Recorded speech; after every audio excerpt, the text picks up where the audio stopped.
On this episode of LiveView Mastery, we are going to be implementing a toggle in Phoenix LiveView.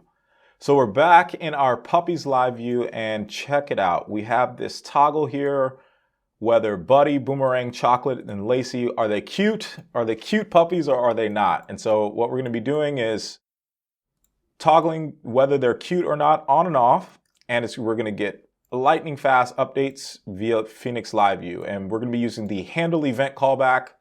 This is what we're going to be implementing from scratch today on LiveView Mastery. First thing I'm going to do is go back to the old version of the code. And here we are. So first things first, we need to add our cuteness toggle or our cuteness boolean to our ecto schema. So let's go ahead and open up our puppy schema and add a new attribute of whether the puppy is cute or not.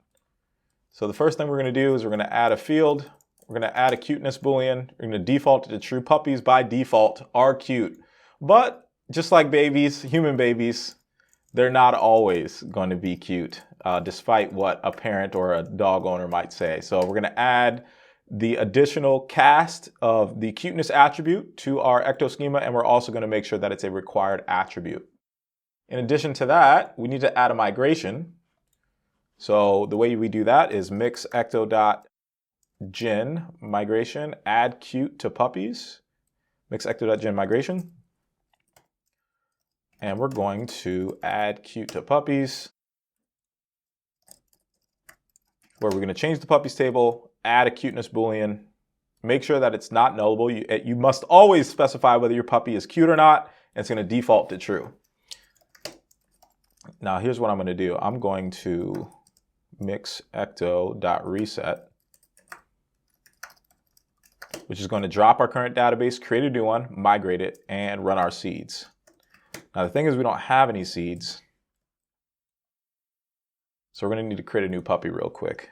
So my favorite dog growing up was named Chocolate. He was a brindle dog.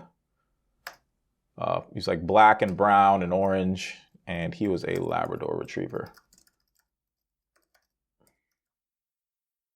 So Chocolate is back in action. It's a puppy all over again. And now we're going to implement, just going to show on the page here, we're just going to add some templating to our page. So we're going to open up our puppy live /index.html, and we're going to add a part to our table whether the dog is cute or not. So we're going to add a header to our table, is the dog cute? And then finally, we're going to add a new section to our page. And this is where it's going to get interesting. We're going to implement a Phoenix component that's going to render of our toggle when I showed you in the demo. So I'm going to comment this out for now. And so our toggle is going to live right here. And so what I'm going to do is I'm going to uncomment this, and we're going to make a component LiveView Mastery Web cuteness toggle component render. And we're going to pass in the puppy. So just to give you some context, we're looping over all the puppies. Let me show you the puppy live. When we mount on the socket, we're setting a puppies variable via this list puppies function, which is doing a database query to grab all the puppies out of the database. And so now that we have an @puppies variable, we're looping over them in the template here, @puppies, and looping over and grabbing the puppy's name, color, breed, and we're also going to render a cuteness toggle component. So we get an error being like, hey, what are you talking about? We don't know what a cuteness toggle component is. Well, we're going to teach you what that is, LiveView Mastery.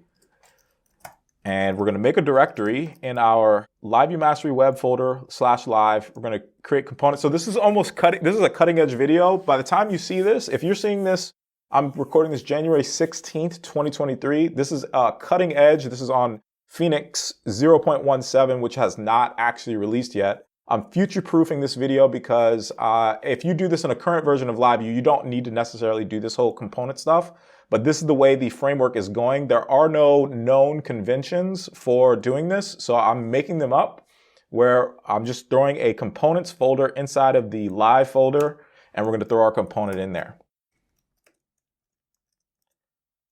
inside of LiveView Mastery Web, live components, cuteness toggle component. And let me show you how it's going to work. So we're rendering it here with this syntax, and we're passing in the puppy. And here is where all the magic happens, where we're sending it an assigns variable. If we go back to our index.html, you can see, that's the wrong index. You can see that we're passing in a puppy attribute, which is what that's doing is when you see this assigns right here, it's actually creating a map of different variables that are available to your component. And what that looks like is like this. It's going to look like GitHub Copilot's doing its thing. It's going to essentially it's going to send it a map where a puppy variable is available. That's why it's becoming an at variable or an assigns variable, because we passed it in via this puppy attribute, which now the way Phoenix component is implemented, it becomes a at puppy variable. So we're going to assign the ID to Phoenix value ID, and we're going to have these functions toggle color and toggle position, which based on the state of whether the puppy is cute or not, we're going to render green if the puppy's cute, or we're going to render gray if the puppy's not cute. So by default, all puppies are cute. And so this cuteness toggle is green. So what we can do is, at this point, if we click on this, it's going to create an error for us, because here's what's going to happen next. We have Phoenix click and Phoenix value ID. If we go into the Phoenix LiveView docs, bindings. So there are events that you can actually trigger things onto the live WebSocket. So you can have a button where the PHX click increment temperature. And what that's going to do is if you click that button, bing, it's going to actually send a message over the WebSocket from the front end to the back end, and you're going to be handling it. This is the reason why we do very little JavaScript when we're coding in Phoenix LiveView, because this templating syntax with the bindings allows us to do very small amounts of code on the front end that we can handle on the backend code that is automatically going to update as the data changes. So when you click increment temperature, that's going to trigger an event that we're going to handle on the backend, increment temperature. And what it's going to do, it's going to call this function where it increments the temperature, and we're going to reassign the temperature on the socket. And so let me show you how that works with our puppy. So when we click this toggle, boom, it's going to blow up. And the reason why is because it's looking for a toggle cuteness event, but it's not being handled. So it's saying, hey, there's no function. I'm looking for an event that is going to match on toggle cuteness, and I'm sending the ID of the puppy up with it. So this component, if we're not going to do the handle event here, there's two different types of components in Phoenix LiveView, at least version 0.17, Phoenix version 0.17 and up. There's Phoenix components and there's going to be Phoenix Live components. So for the sake of this video, we're going to be implementing this with a stateless component. So let's look at the Phoenix docs. And you have two options when you're implementing components in our brand new version of Phoenix. So there's a Phoenix.component. Okay, yeah, Phoenix component is implemented in Phoenix LiveView. So we have a Phoenix component.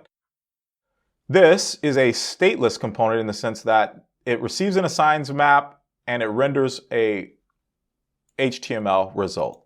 And then there's also Phoenix Live component, where this one is stateful, where you can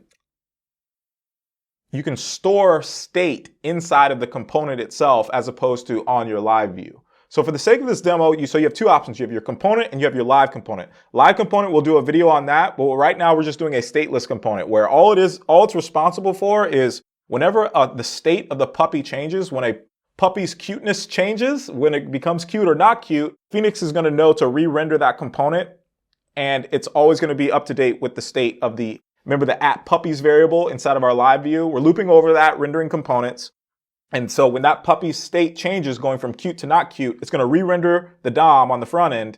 And so that's going to trigger our toggle. Remember, we're going from green to gray and gray to green. So all that being said, remember, we're blowing up because our puppy live, our handle event doesn't exist right now. And so we're going to change that. We're going to add an event for toggling the cuteness. where, remember the ID of the puppy is being sent. That's how you do that with Phoenix Value ID. You can see all of the form bindings that are available to you by going to the Phoenix LiveView docs and looking up bindings. There's a lot of good ones. PHX click, PHX value, all the rest of these, just check out the Phoenix LiveView docs for that information.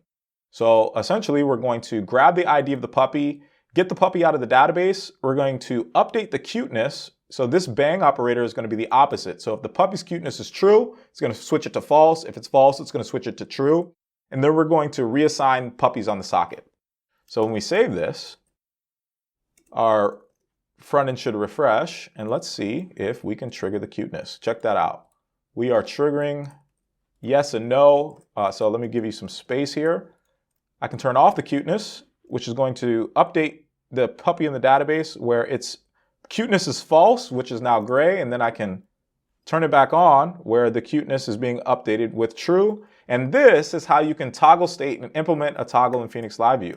That is the basic version of how you implement a Phoenix component and trigger a handle event callback from the front end, and this is how you handle it on the back end. That's how it's done.